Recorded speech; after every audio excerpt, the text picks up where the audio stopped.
बिस्मिल्लाहिर्रहमानिर्रहीम। अस्सलाम वालेकुम डियर स्टूडेंट्स, मैं हूं आपका टीचर मोहम्मद ज़ुएब खान और आपको खुशामदीद कहता हूं आपके अपने यूट्यूब चैनल MZK मैथमेटिक्स में। आज के लेक्चर में हम एक नया सब्जेक्ट स्टार्ट करने जा रहे हैं जिसका नाम है प्री कैलकुलस।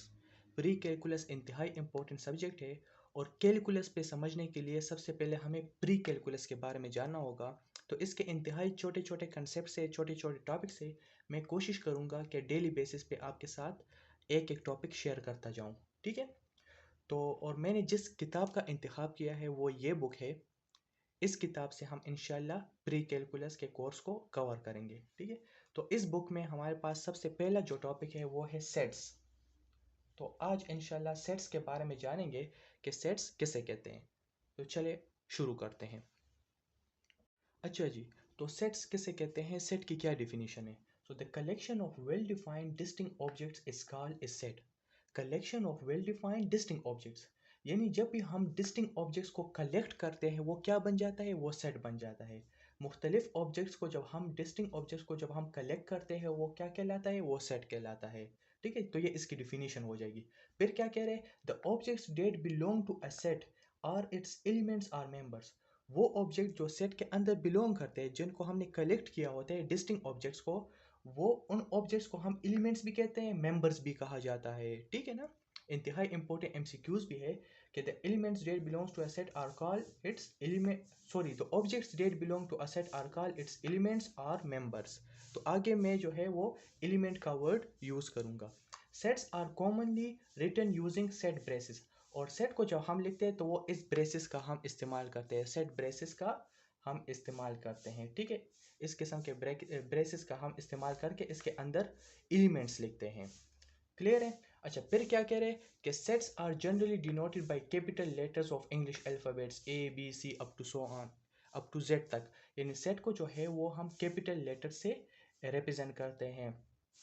सही है ना, ABC के जरिए हम इसको रिप्रेजेंट करते हैं। फिर क्या कह रहे हैं कि if X is an element of a set A then it is written symbolically as X belongs to set A। ये जो सिंबल आपको नजर आ रहा है ये बिलोंग्स टू के लिए यूज होता है। ये जो सिंबल है ना ये यूज होता है बिलोंग्स टू के लिए, बिलोंग्स टू, बिलोंग्स टू। अगर कोई एलिमेंट किसी सेट में मौजूद हो तो आप कहेंगे कि X belongs to A, X belongs to set A। फिर क्या करें कि if X is not an element of set A then it is written as X does not belongs to set A। ये जो सिंबल है ये use होते हैं डज नॉट के लिए, does not belongs to, does not belong to. ठीक है ना, ये बन जाएगा does not belong to set A. अगर कोई एलिमेंट सेट ए में मौजूद नहीं है तो फिर आप ये वाला सिंबल यूज करेंगे। क्लियर हुआ। इंतहाई आसान है। फॉर एग्जाम्पल, एग्जाम्पल के जरिए समझने की कोशिश करें। मुझे एक सेट दिया है 1 2 3 4 5, इसमें 5 एलिमेंट्स है। ठीक है ना।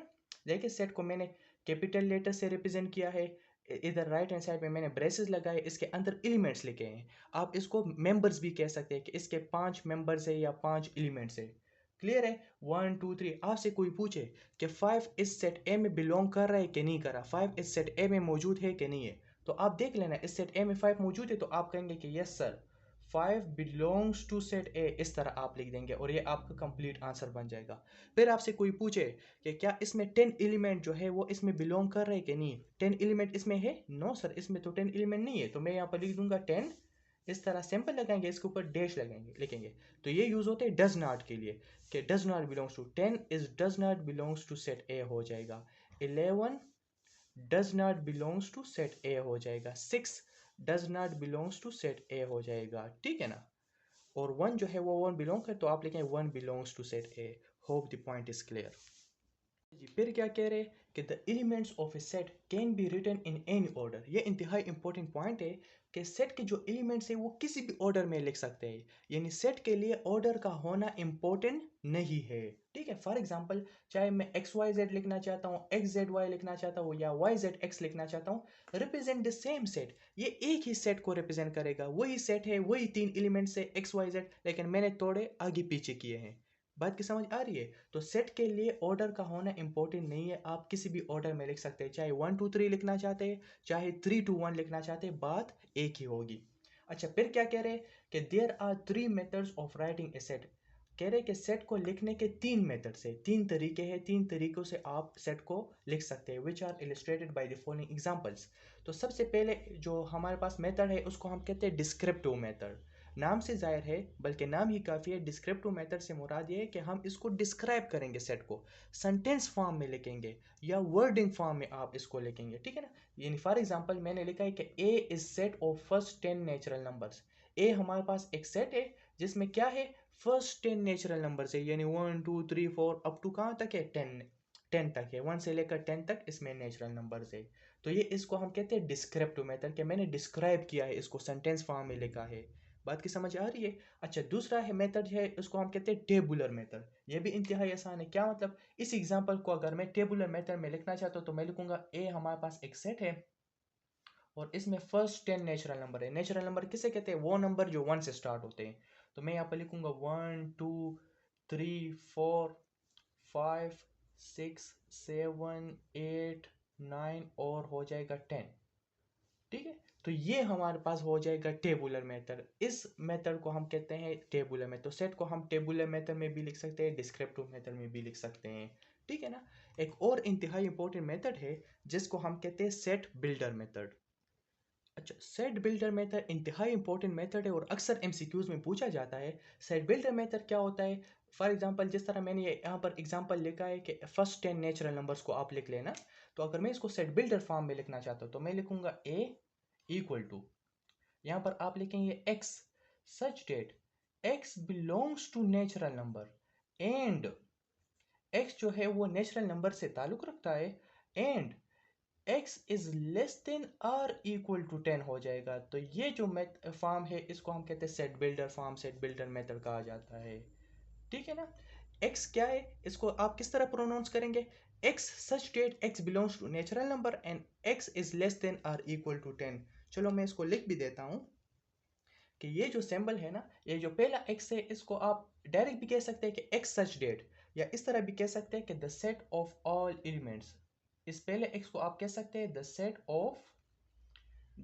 ऑफ ऑल एलिमेंट्स x, ठीक है। ये दूसरा जो सिंबल आपको नजर आ रहा है, ये जो है यूज होता है सच डेट के लिए, सच डेट। ये जो सिंबल है ये यूज होता है सच डेट। अच्छा जी, फिर इसके बाद इन्होंने ये क्या लिखा है, ये लिखा है कि x बिलोंग्स टू n। तो आप लिख सकते हैं कि x belongs to natural number and ये जो सिंबल है ये लेस देन और इक्वल के लिए यूज होते हैं एंड x इज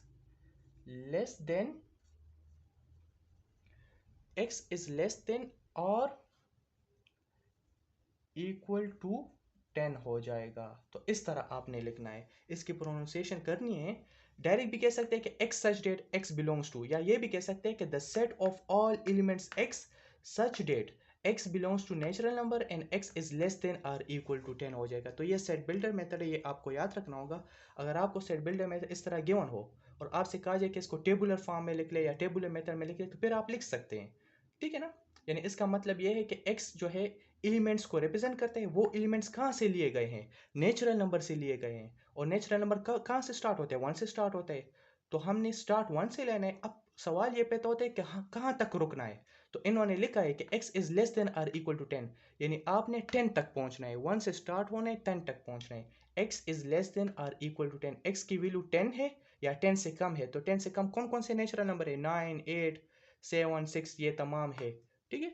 तो ये सेट बिल्डर फॉर्म हो जाएगा। एक और एग्जांपल भी मैं आपको करा देता हूँ ताकि आपको क्लियर हो जाए। अच्छा जी, यहाँ पर हमें एक एग्जांपल दिया है कि b इक्वल टू 3 4 5 6, और आपसे अगर कहा जाए कि इसको सेट बिल्डर फॉर्म में लिख ले, सेट बिल्डर नोटेशन में लिख ले, तो किस तरह आप लिखेंगे, ठीक है। तो अगर देखा जाए b एक सेट है, इसमें एलिमेंट जो हमें गिवन है 3 4 5 6, ये एक नेचुरल नंबर्स ही है, लेकिन स्टार्ट 3 से हुए हैं एंड 6 पर हुआ है। तो इसको किस तरह सेट बिल्डर फॉर्म में लिखेंगे, देखिए इस तरह लिखेंगे कि b इक्वल टू, हमें एक सेट दिया है, तो मैं पहले लिखूंगा x सच डेट, यानी पहले जो x है वो यूज होते हैं the set of all elements x, ठीक है ना। सच डेट ये सिंबल यूज होते हैं, such that x belongs to natural number भी कह सकते हैं, या इस तरह भी लिख सकते हैं कि x is a natural number x जो है एलिमेंट्स है और वो एलिमेंट्स नेचुरल नंबर से लिए गए। x is a natural number, ठीक है, नेचुरल नंबर है। और फिर क्या कह रहे, कहां से कहां तक है? अगर देखा जाए ये 3 से 6 तक है, तो मैं कह सकता हूं कि this natural number is in between 2 and 7। x is a natural number between 2 and 7, 2 and 7, और ये ब्रैकेट आपने क्लोज करना है। तो ये सेट बिल्डर नोटेशन हो जाएगा। x such that x is a natural number between 2 and 7। 2 और 7 के दरमियान में कितने नेचुरल नंबर्स आते हैं? सर ये नेचुरल नंबर आते 4, 3, 4, 5, 6। तो आपने इस तरीके से फिर आप ये आपका कंप्लीट आंसर बन जाएगा। x is a natural number, x such that x is a natural number between 2 and 7। ठीक है, तो मजीद भी कुछ इस पर एग्जांपल कर लेते हैं ताकि आपको क्लियर हो जाए। अच्छा जी, हमें एक एग्जांपल दिया है कि identify each set as finite or infinite. कह रहे हैं कि आप ये आइडेंटिफाई करें कि सेट फाइनाइट है कि नहीं है। फाइनाइट सेट कौन सा होता है? सर ऐसा सेट जिसमें एलिमेंट्स, हमारे पास एलिमेंट्स की तादाद हमें मालूम हो, काउंटेबल हो, जिसको हम काउंट कर सकते हैं, वो फाइनाइट सेट बन जाएगा। इनफाइनाइट जिसमें एलिमेंट्स इनफाइनाइट हो, यानी अनकाउंटेबल हो, जिसमें एलिमेंट्स की तादाद हमें मालूम ही ना हो, हम काउंट ही नहीं कर सकते, तो वो इनफाइनाइट सेट बन जाएगा। Then determine whether 10 is an element of the set. हमें कुछ सेट्स गिवन है और आपसे कहा जा रहा है कि यानी इस एग्जांपल के दो पार्ट्स है। पहले पार्ट में ये कह रहे हैं कि आप ये शो कर ले कि ये सेट फाइनाइट है कि इनफाइनाइट है, और दूसरे पार्ट में कह रहे हैं कि इसमें आया ये 10 एलिमेंट बिलोंग कर रहा है कि नहीं कर रहा। तो हमें एक सेट दिया है 7, 8, 9 अप टू 14। तो कॉमन सेंस की बात है, ये फाइनाइट सेट है कि इनफाइनाइट है? यस, एक्सीलेंट, ये फाइनाइट सेट है, ठीक है ना, क्योंकि सर इसमें एलिमेंट जो है वो काउंटेबल है, वो हमें पता है कि 7 से स्टार्ट हुए 14 पे ख़त्म हुए हैं, और 10 इसमें बिलोंग कर रहा है। तो चलो इसको देखते हैं ज़रा जी। तो क्या लिखा है कि द सेट इज फाइनाइट। क्यों फाइनाइट है? Because the process of counting is element 7, 8, 9, 10, 11, 12, 13 and 14 comes to an end. यानी इसके जो एलिमेंट है वो हम काउंट कर सकते हैं, लिहाजा ये फाइनाइट सेट बन जाएगा। दूसरा पार्ट क्या है कि 10 इसमें बिलोंग कर रहा है कि नहीं कर रहा। तो बिल्कुल आप लिख सकते हैं कि एंड जो 10 है वो 10 belongs to this set, 7, 8, 9 up to 14 जो है। तो ये जो सेट दिया है इसमें 10 भी शामिल है। 9 के बाद क्या आते हैं? 10 आते हैं। तो मैं लिख सकता हूँ कि 10 बिलोंग्स टू दिस सेट, और ये आपका कंप्लीट आंसर बन जाएगा। अच्छा जी, बी नंबर पार्ट में हमें एक सेट दिया है और फ्रैक्शन फॉर्म में गिवन है कि 1 दिया है 1/4, 1/16, 1/64 अप टू सो ऑन। तो क्या ये फाइनाइट है कि इनफाइनाइट? देख ले, 3 डार्ट्स आए हैं, यानी अप टू सो ऑन ये सेट जो है चलते ही जा रहा है, इसमें एलिमेंट जो है वो ख़त्म होने का नाम नहीं ले रहे, वो ये अनकाउंटेबल है, इसके एलिमेंट्स अनकाउंटेबल है, तो लिहाजा ये सेट जो है इनफाइनाइट बन जाएगा। तो मैं यहाँ पर लिख सकता हूँ कि the set is infinite, the set is infinite, ठीक है ना, सही है। अच्छा जी, और दूसरी बात ये है, इन्होंने कहा था कि इसमें 10 एलिमेंट बिलोंग कर रहे हैं कि नहीं कर रहा, तो वो भी कॉमन सेंस की बात है। देखिए पहले 1 आए, फिर 1/4, 1/16, ये वैल्यूज कम होती जा रही है। 1/4 तकरीबन 0.25 के बराबर है, फिर 1/16 आ रहे हैं, 1 ये वैल्यू मजीद कम हो रही है, कम हो रही, यानी ये जीरो को अप्रोच कर रही है। तो लिहाजा ये इसमें 10 एलिमेंट मौजूद ही नहीं है। आपको वैसे भी नज़र आ रहा है, फ्रैक्शन फॉर्म में है, 1 आ रहे हैं, फिर मजीद कम होती जा रही है, वैल्यू कम होती जा रही है, तो इसमें 10 एलिमेंट मौजूद नहीं है। तो आप लिख देंगे कि 10 does not belongs to this set.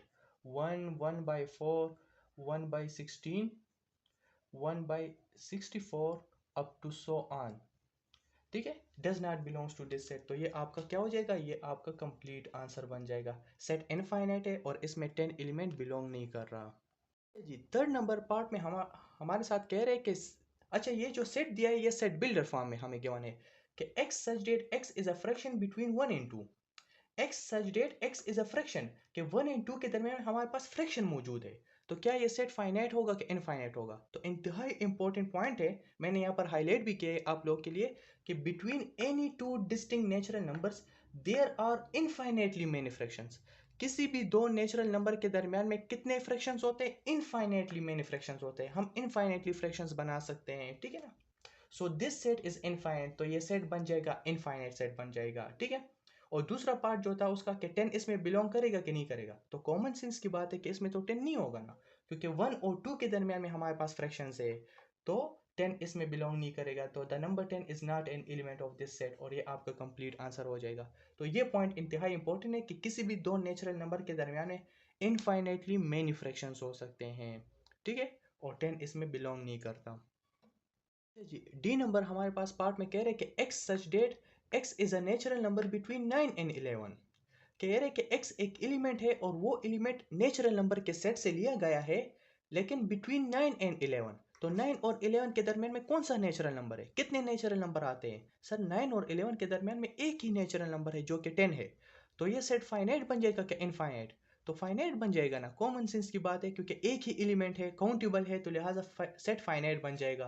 तो मैंने यहाँ पर लिखा है कि there is only one natural number between 9 and 11 namely 10। 9 और 11 के दरमियान में एक ही नेचुरल नंबर है जो कि 10 है।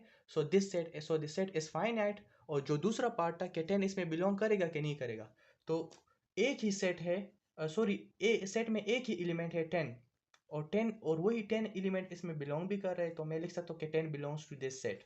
ठीक है ना, 10 बिलोंग्स टू सेट दिस। तो ये बन जाएगा आपके पास। तो ये आपका बेसिकली कंप्लीट आंसर हो जाएगा। तो इसी के साथ हमारा आज का लेक्चर कंप्लीट होता है। ये लेक्चर नंबर 1 था। मैं उम्मीद करता हूँ कि आपको इस लेक्चर की कंप्लीट समझ आ गई होगी। इंशाल्लाह मज़ीद नेक्स्ट लेक्चर में भी सेट्स से रिलेटेड हम काम करेंगे, ऑपरेशन ऑफ सेट्स भी पढ़ेंगे, और इसी तरीके से ये प्री कैलकुलस को हम आगे बढ़ाएंगे। ठीक है, तो मैं उम्मीद करता हूँ कि आपको कंप्लीट समझ आ गई होगी। फिर भी कोई क्वेश्चन हो तो आप कमेंट सेक्शन में ज़रूर पूछ सकते हैं। So wish you all the best. Thank you. अस्सलाम वालेकुम।